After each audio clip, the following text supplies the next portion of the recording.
there may be an increased awareness developing over time, or perhaps it's always been this way.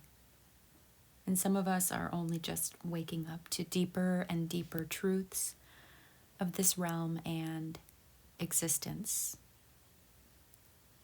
I find it a delicate task of balancing throughout the days, noticing the horrors and the maliciousness of things, and also noticing and appreciating the beauty and aspects of a higher intent that shine their ways through. Simultaneous to the experience of being in awe and wonder of perhaps the design of nature, the way things develop with certain coding and unfold throughout their process in the cycle of life and death, which seems to fuel the entire system to be able to continue. There is a profound connection between things when we get down to the foundational aspects, like numerical values and patterns.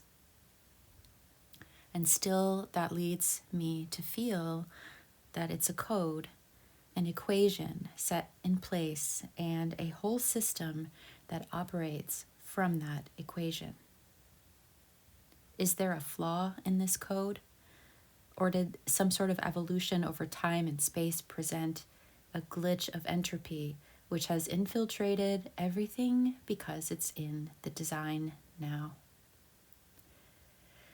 I know that throughout human history, we've been captivated by the mysteries. There are wondrous aspects of this experience, such as the luminaries in the sky that we see, the stories that have come from the constellations, the myths that turn into ancient texts and pass down through generations about the archetypal nature of the collective psyche as a whole and how it relates to the individual. One can get completely immersed in the wonder and seeming magic of how it's all put together. And then on the other side, there's a beast nature that is included in the formula that is hard for me to feel settled by. It's a transactional nature of existence, which makes it very hard to relax in the beauty and wonder and feel aligned with this place as a whole. In order for one thing to survive, it must take from another. This involves pain, hardship, and death, as one's life is siphoned off of for the benefit of another, whether it's within the same species, on a microscopic level, within society, or in any other form you can think of. This transactional exchange exists everywhere. We live our lives and contemplate why this is.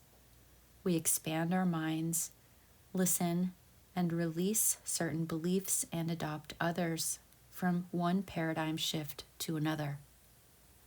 But even with that brilliant expansion of the mind into places that can help us derive more insight, it still remains that this coding is corrupt at its core.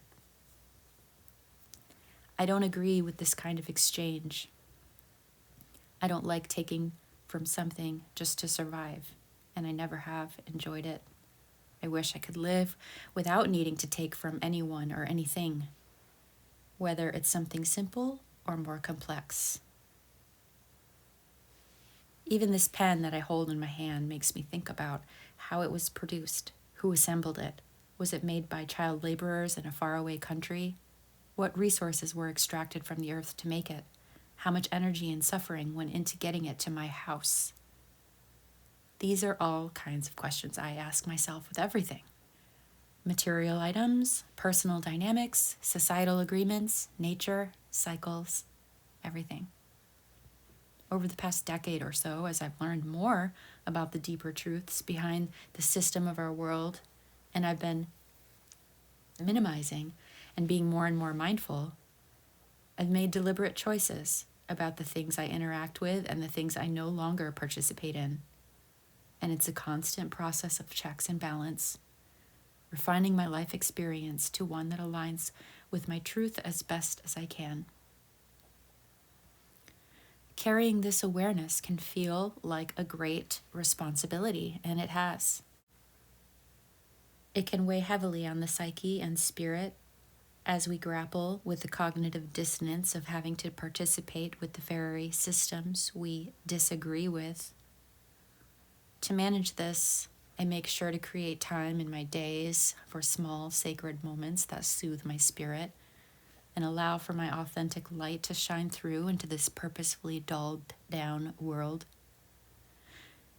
When I cut vegetables to make soup, I focus on the act itself. I feel grateful for having access to food, for being able to nourish myself, even though sometimes I wish I didn't have to eat to survive.